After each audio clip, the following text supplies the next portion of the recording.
প্রচন্ড আকাশ মেঘলা, বেরিয়ে পড়েছি মর্নিং ওয়াকে।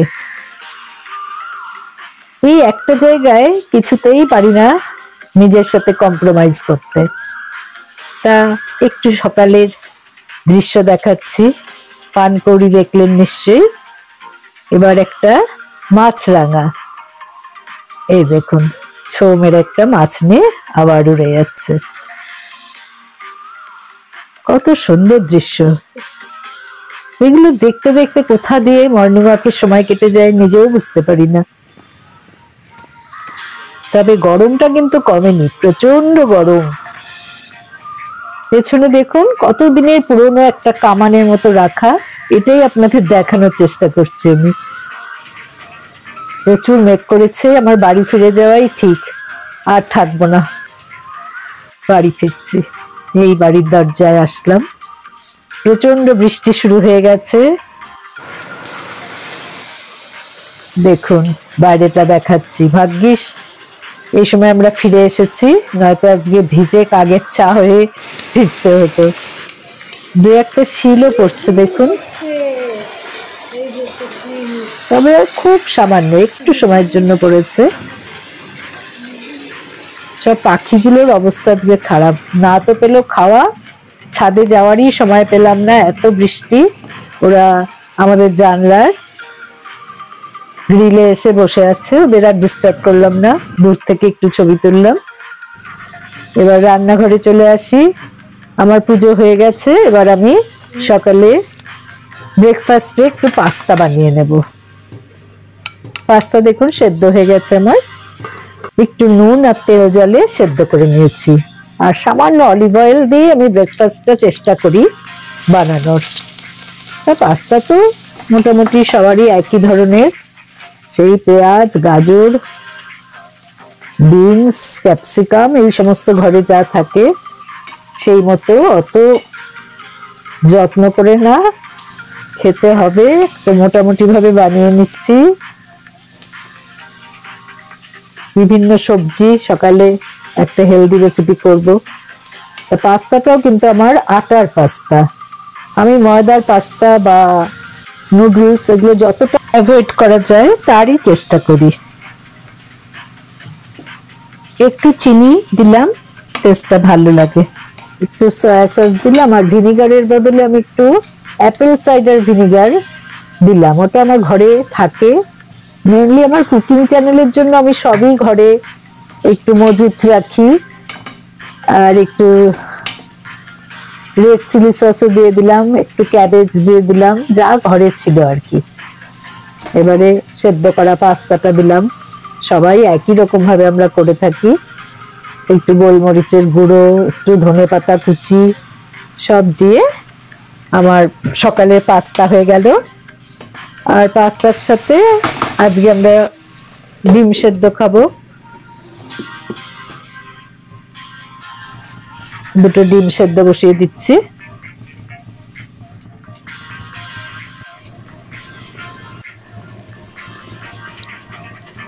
এই তো আজকে মাছের খাবার দিয়ে দিই, আজকে আর পাখির খাবার দিতে ছাদে যেতে পারিনি, তাই মাছগুলোকেই খাবার দিচ্ছি। মাছগুলো তো 3 বার সারাদিনে খুব সামান্য খাবার দিই, এই ভোরবেলা 11টার দিকে, আবার সন্ধ্যে 6টায়, এই হচ্ছে ওদের খাওয়া।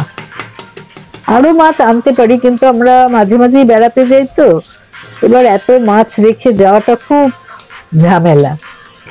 তা 15 দিন 16 দিনের জন্য যাই ঠিক আছে, কিন্তু 1-2 মাস 3 মাস অনেক সময় আমার মেয়েরা বাইরে থাকে, ওদের কাছেও যেতে হয়, তখন তো প্রায় 1.5 মাস 2 মাস করে থেকে আসতে হয়। তা ব্রেকফাস্টে একটা আমরা রায়তা বানিয়ে নিচ্ছি, দেখুন একটু শসা আর পেঁয়াজ কুচি করে নিয়েছি, ঘরে পাতা দই কিছুটা দিয়ে দিচ্ছি।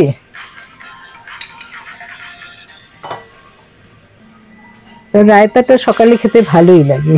একটু সামান্য বিট নুনও দিয়ে দিলাম, এমনি নুনের সাথে একটু বিট নুন আর একটু চিলি ফ্লেক্স দিলাম, একটু চাট মশলা, একটু কাঁচা লঙ্কা কুচি, টমেটো কুচি, ধনেপাতা কুচি, এই সমস্ত দিয়ে তারপরে একটু ভাজা জিরের গুঁড়ো, এটা আমি ভেজে একটু জিরে গুঁড়ো আলাদা করে রেখে দিই এই রায়তায় খাবো বলে।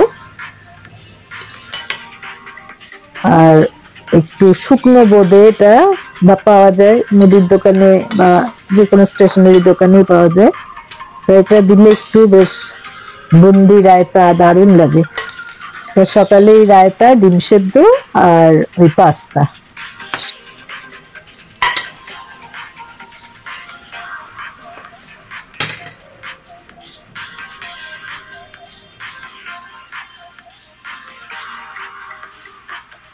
তা বসে পড়লাম ব্রেকফাস্ট নিয়ে।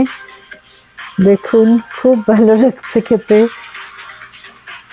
সকালে মর্নিং ওয়াক করে এসে প্রচুর খিদে পায়। সেই সকালে আমরা প্রায় 6:30টার মধ্যে চা আর একটু বিস্কুট খেয়ে নিয়ে তারপরে পুজো, ঘর বাড়ি পরিষ্কার। দেখো আজকে বৃষ্টির মধ্যে আমি বেগুন ভাজা করছি, আরও আইটেম আছে খিচুড়ি, তারপরে বাঁধাকপি আর একটু ছানার বল করে নিয়েছি। এই দেখো এই ছানার বল দিয়ে আলু পটল দিয়ে একটা শুকনো শুকনো করে সবজি বানাবো। বাইরে প্রচণ্ড বৃষ্টি হচ্ছে, আমাদের দুজনেরই খুব ইচ্ছা করছে আজকে খিচুড়ি খেতে। তো আমি দুজনের মতো খিচুড়ি আমি প্রেশার কুকারেই বসিয়ে দিয়েছি, সবে ফুটে উঠছে। জাস্ট একটা সিটি দিয়ে নামিয়ে দেবো। এখানে সমস্তই মশলা টশলা দেওয়া হয়ে গেছে, এবার লাস্টে একটু ঘি আর গরম মশলা দেবো, ব্যাস তাহলেই হবে। লাল করে ভাজা হয়ে গেছে। এখন আমি একটু এখানে একটু আদা কুচি আর একটু লঙ্কা, একটা কাঁচা লঙ্কা দিয়ে দিচ্ছি। আমার কুকিং চ্যানেল রুবিস কুকারিতে আপনারা অনেক রেসিপি দেখতে পারবেন। এখানে তো ব্লগে বেশি রেসিপির পেছনে সময় দিতে পারি না, কারণ আমাকে অন্য সব কিছু সারাদিনে কী করলাম সব কিছুই দেখাতে হয়। তাই আলু পটলটা লাল করে ভেজে নিয়ে একটু জল দিয়ে তার মধ্যে সব মশলাগুলো দিচ্ছি, নাহলে মশলাগুলো পুড়ে যায়। একটু নুন, হলুদ, জিরে গুঁড়ো, ধনে গুঁড়ো, লাল লঙ্কার গুঁড়ো সব কিছু দিয়ে ঢাকা দিয়ে রাখি। শুকিয়ে গেছে, আলুটাও সেদ্ধ হয়ে গেছে, মশলাগুলো একদম গায়ে মাখা হয়ে গেছে। আমি এবার এর মধ্যে ছানার বলগুলো দিয়ে দিচ্ছি। যেহেতু আমি বেশি ঝোল ঝোল করবো না, ছানার বলগুলো তো একটু ভেতরে জুসি হতে হবে, তাই ছানার বলগুলো দিয়ে আমি একটু সামান্য জল দিলাম, দিয়ে এর মধ্যে সামান্য ঘি আর গরম মশলা দিয়ে দেবো।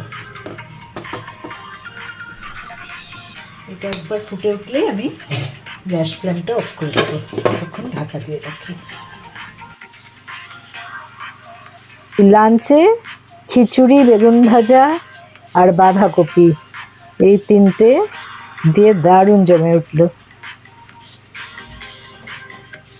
তাহলে আজকের মতো এখানেই শেষ করলাম বন্ধুরা। আবার পরের দিন দেখা যাক সারাদিনে আমি আর কি কি তোমাদের দেখাতে পারি। আমি প্রায় কিন্তু বেড়াতে যাই, বেড়াতে গেলে তো সেখানে এরকম মানে ঘরের মধ্যে ডেলি ব্লগ দিতে পারবো না, তখন বেড়াতে গিয়ে যা যা দেখলাম, যা যা এনজয় করলাম, রোজ একটু একটু করে দেখিয়ে দেবো। তাহলে আজকে এখানেই শেষ করলাম, বাই।